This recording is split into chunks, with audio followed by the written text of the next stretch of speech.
Yeah, we coming to your office. It's the Boss Hog's office right here. What's up, man? Good. What you doing? Giving the world tour? Yeah, giving a tour of this top of the line. Top of the line. Top of the line, everything, facility. Unbelievable facility. You see his view he got. Stop it. There's not much that needs to be said that he's not doing right now. He's showing out, showing what he's supposed to be doing, showing what class he belongs in. He's a special individual, not just on the damn court, but off the court as well. That's who he is, that's what he represents. And I think he's going to be doing that for a long dang time in this league. A problem, I don't know if I can say it early on, but there's going to be the MVP candidate sooner than later. I promise you that. You can cut that if you want. Real talk. Real talk. This is Paolo Banchero. This is my diary with ESPN Andscape.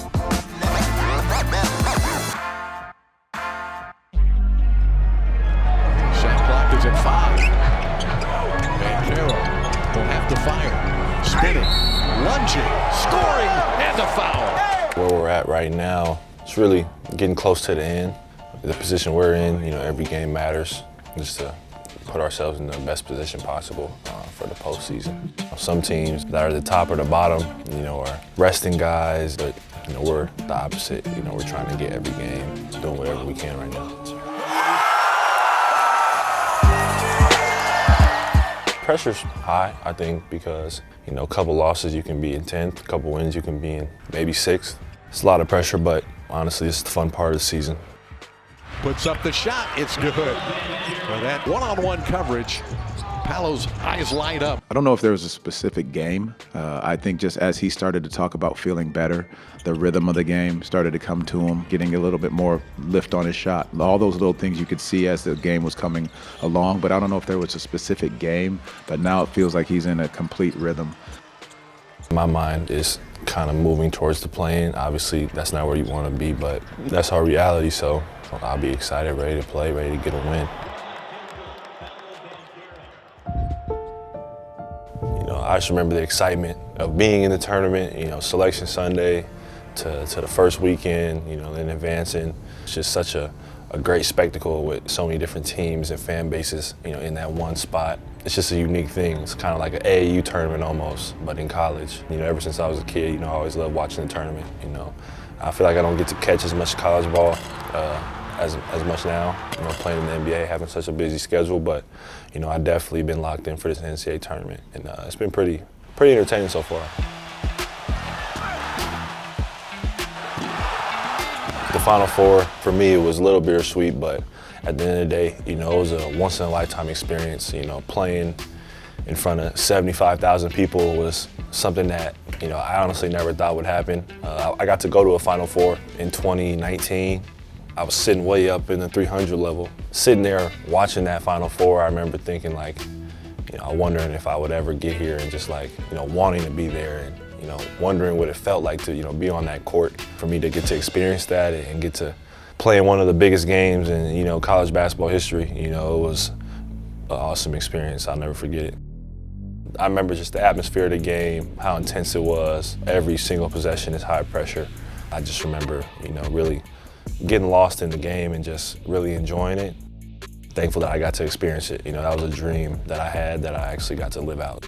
I remember Coach K told us that, when you get out there, everyone take some point, someone take, 30 seconds, a minute to just take it in and look at the whole crowd. So I remember during warm-ups just kind of doing a 360 and looking at all the people that was there. It just looked like little dots, just, people was all over the place.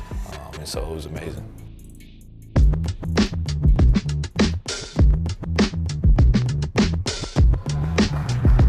I got to present Cooper with his Gatorade National Player of the Year award, which was a cool experience for me. And his whole family was there and everything, so that was really cool just to deliver that to him. And he's a cool kid, man. His mom was very adamant about telling him, what he needs to do, in college and to take the next step. And I just remember telling him, as soon as you get to campus, just go be the best player. Go search yourself as the best player on the team. Go search yourself as the leader of the team, and the rest of the guys will follow. I think Duke's gonna win the whole thing because I think they have the best player in the tournament and they have the best overall team as well. I think they have 9 to 10 guys that they can put out there and get productive minutes from, which is unheard of in college, and a lot of them are freshmen.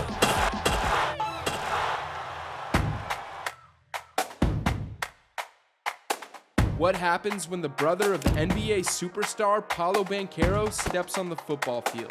This is Leo Banchero. His recruiting process is going pretty well right now. For him to be able to get a couple offers, a couple looks. I always, loved football, and it makes me happy that I have a sibling that's trying to pursue football at a high level just because I love the sport.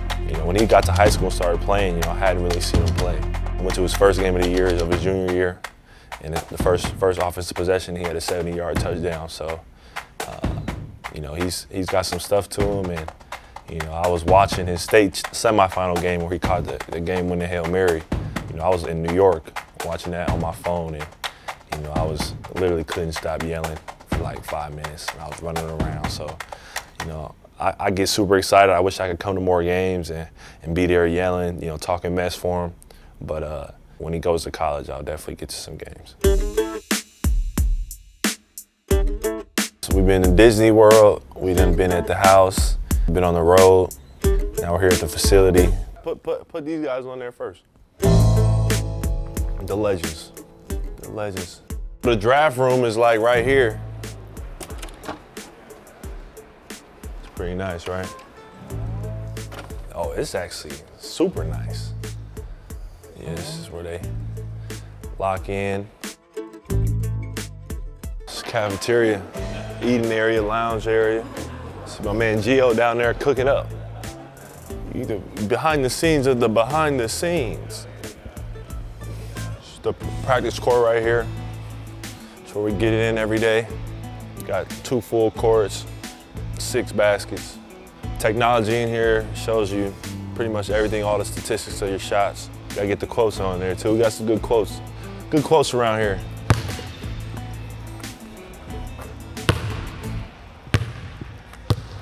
There's like certain numbers you want to hit for arc, depth, left, right. Nothing but top of the line amenities. Going to the film room. It's me. Might as well just stamp that P5 right on the headrest. Arnie. This is my guy right here. My guy. That's the master. I'm the student. I just watch him fly. We go to the weight room, man. See who's in there, anybody in there getting stronger. You got your Mariner shirt on. Yeah, we want to know. We want to know to start the day. Weight room, man. It's where the real work gets done. Staying sharp. See all the stuff they got around you. Arnie got a bunch of little creative different methods. So you see some different type of stuff. Little turf field area. Work on the mobility. Little balance board. Foot on the other. It's nice because you got the air flowing. It's open. So the air flows. Got the pool. 9-foot pool. Real, you can do laps in here. I don't be doing laps, but got a couple people that be doing laps in there. And this is a little recovery room. You come in here, got the light,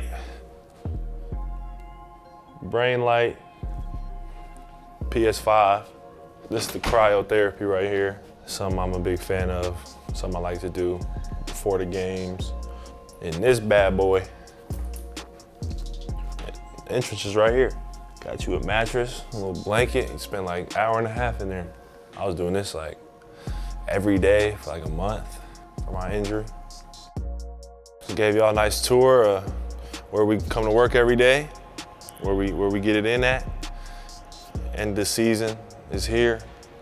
Gonna make this last push. Appreciate y'all.